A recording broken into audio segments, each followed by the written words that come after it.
Changed minds give changed lives. Changed minds bring a changed world.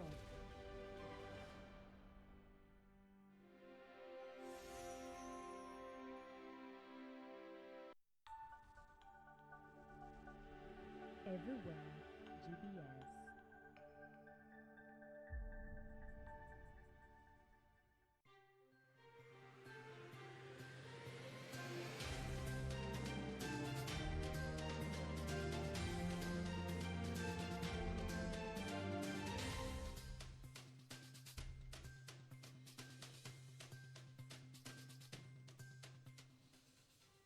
Welcome back, viewer. If you are just joining us, you're watching GBS Morning Extra. With us today in studio is Henry Maina, who is a mind education specialist, and Isaac, who is the founder of the Hoja Youth Summit.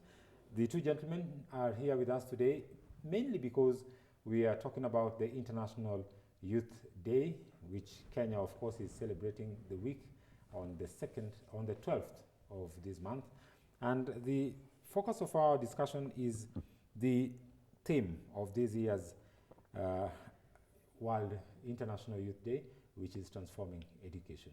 The two gentlemen, of course, represent different organizations, and I would like to take this opportunity, Henry. Yes. When we went for the break, you are the one with the mic. Maybe if you can just a little bit more on what we were discussing, and probably tell us a little bit about what organization you're working for and what you do as an organization for the youth and for a change of education. Yes. First and foremost, I'll pick it up from where we were speaking about, whereby we have the education system, Yes. and we already have The job market. The job market.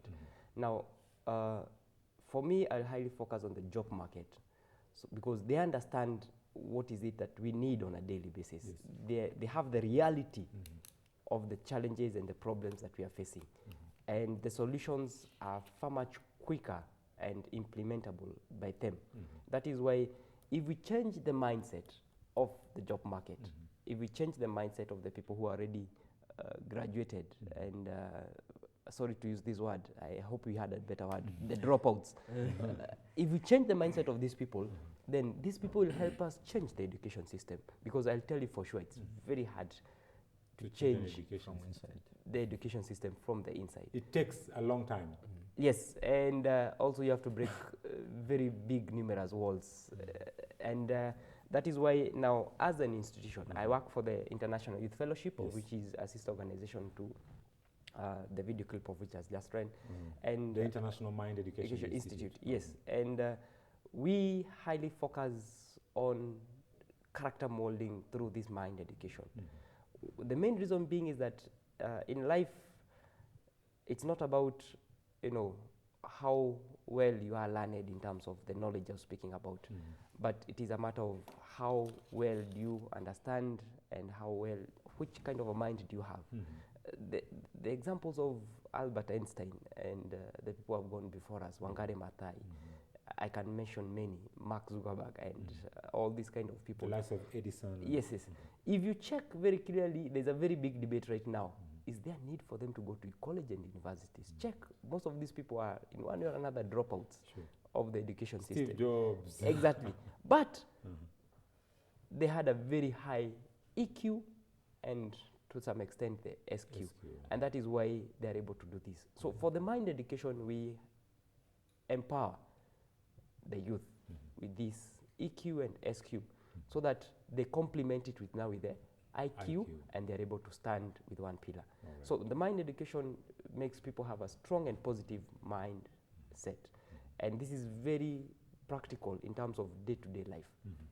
Meet people on the ground, they're facing challenges and problems within their life. The challenge and the problems is not the problem. The problem is how do you approach the challenges and these problems?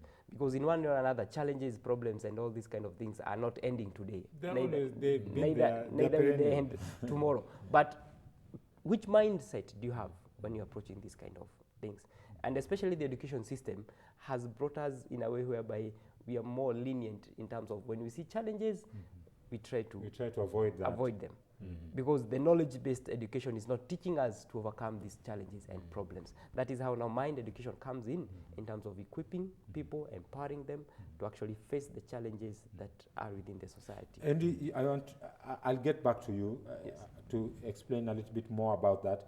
I also understand last week the IYF held the International Youth Fellowship Youth Culture Camp Yes. that took place in Kasarani, and the government also was represented there.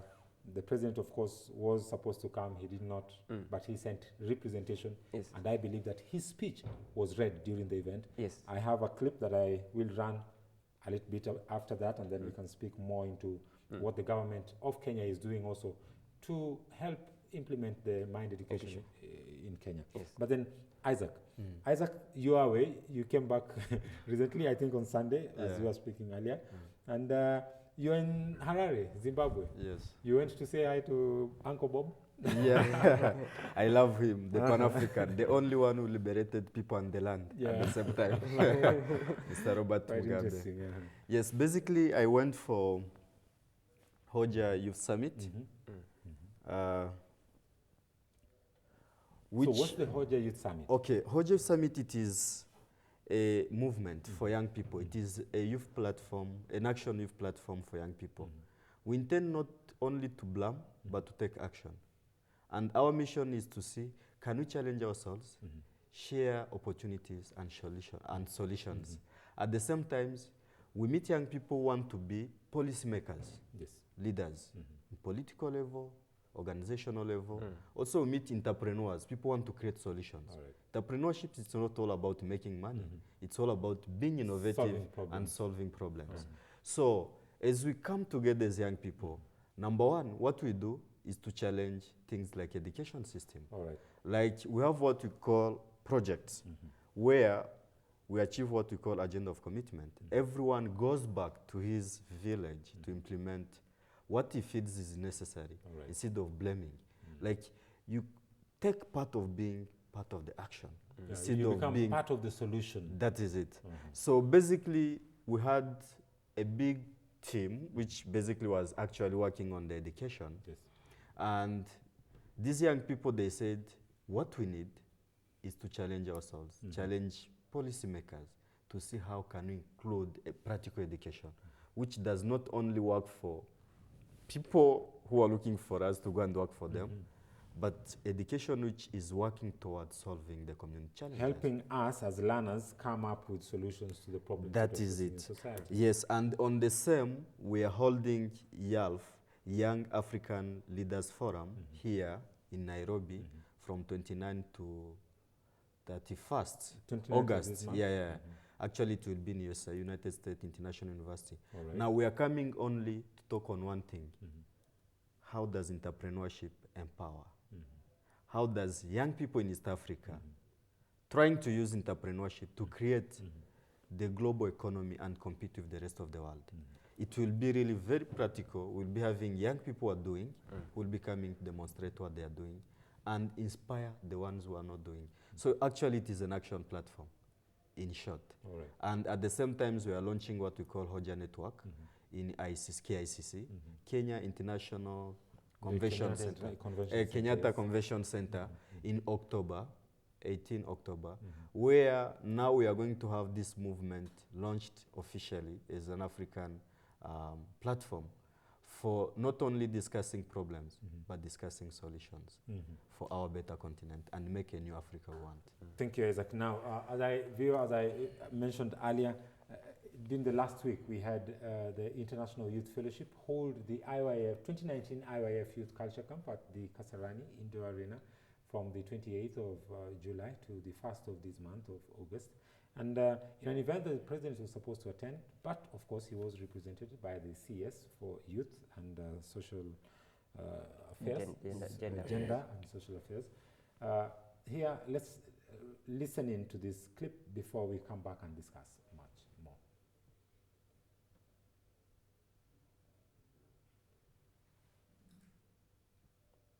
These organizations. The government recognizes the need to adequately engage all stakeholders, including faith-based organizations like International Youth youth fellowship and like-minded partners in enabling scalable initiatives that are benefit to Kenyan youth.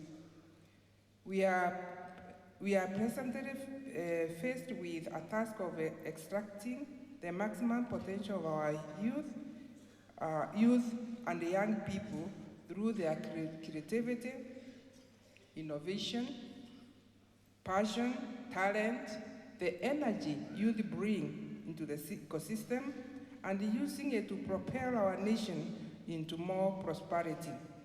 In fact, the whole of Africa, one of the resources we have is a very youthful continent, and we are always asking God, God, in this continent you have put also resources, you have put young people. How can we benefit? And we are calling it demographic dividends. That how can we maximize by making maximum use of our biggest population structure, which is the youth. We have taken a strong focus on the youth, their democratic participation and rights. Many times I interact with the youth, a lot of them complain they are not engaged, they are not involved. They want to have a voice, they want to have a space, they want to be heard. How can, and I think this gives you an opportunity at the end of this fellowship, I'm sure you have very concrete recommendation that will give you a voice as youth as far as matters that touch on you at home, in the churches, in the institution, and I'm sure also in government. You want freedom of speech, the right to education, and the right to determine themselves the future that they aspire to.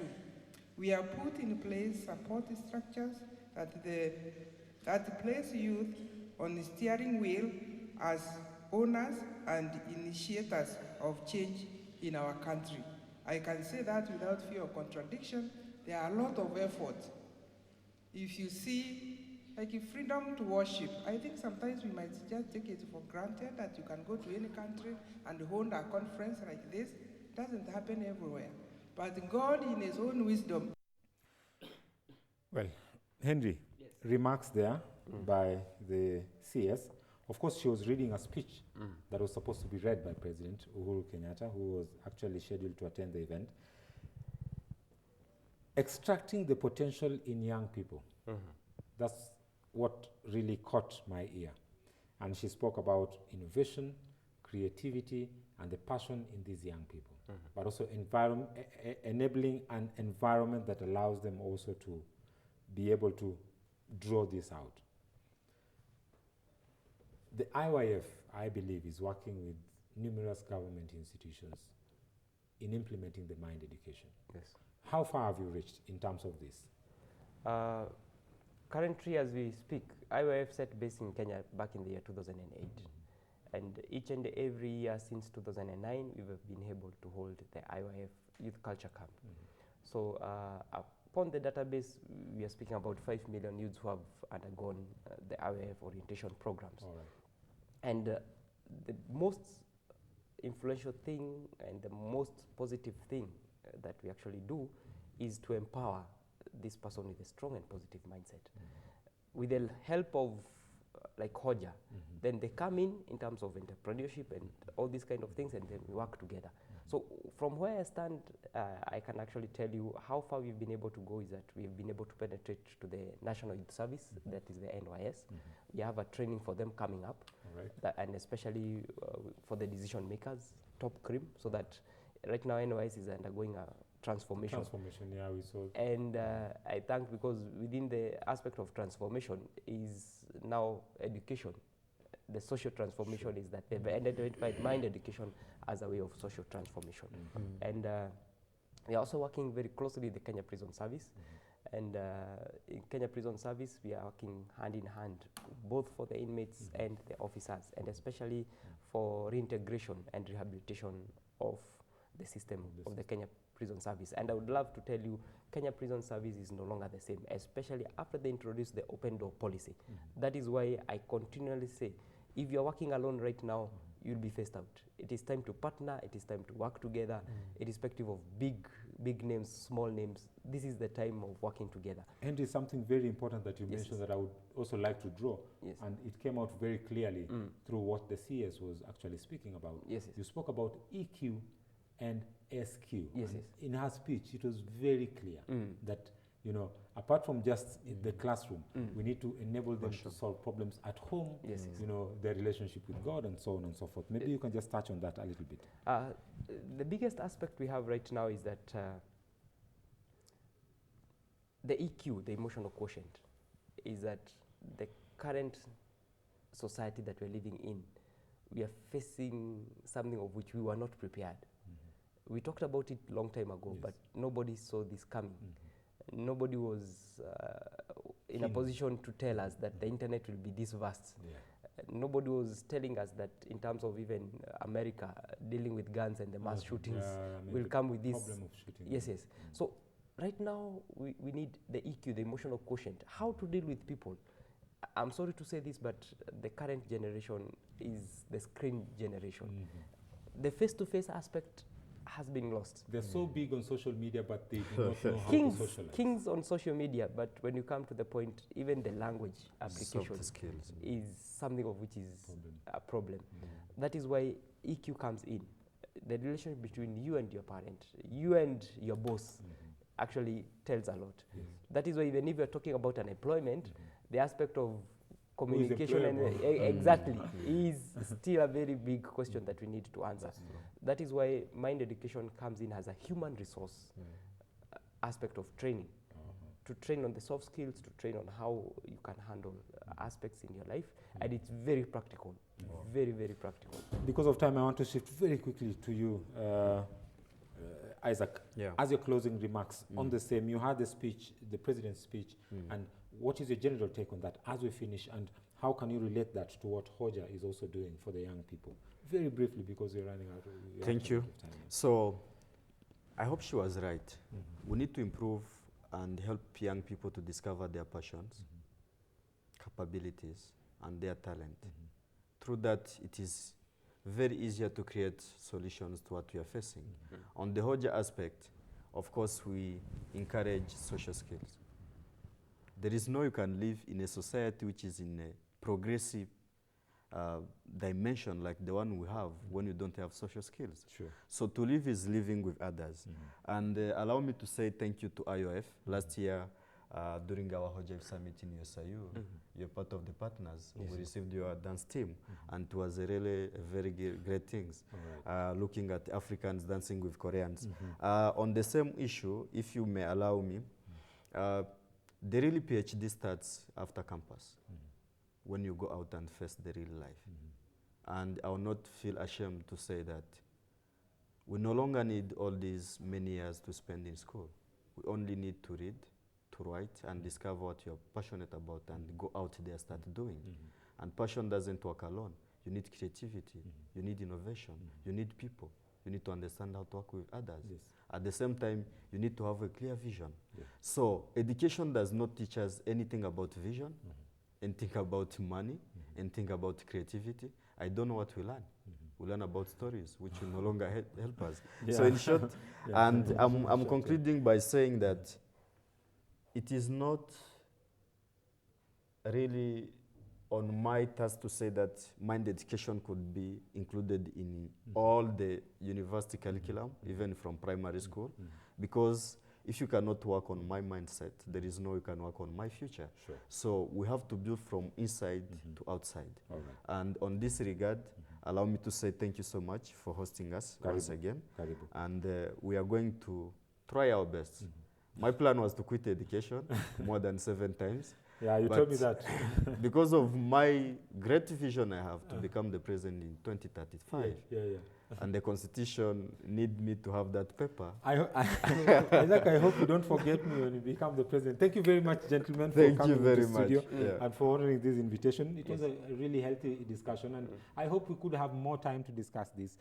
Transforming Education, the International Youth Day 2019. That is indeed an initiative that needs to be looked into, and I believe that as we celebrate this day, we don't just celebrate the day or commemorate the day, but we also think about the youth and think about the matters of the youth continuously and have this discussion continuing. Well, viewer, that actually brings us to the end of our program this morning. We hope that you would get in touch with us. 21144 is the number. You can also keep the conversation going on Twitter. That's hashtag GBS Morning Extra. My name is Timothy Omondi. Do have yourself a lovely day. Kevin Nyariki is coming up with Sports Extra in a bit. Thank you.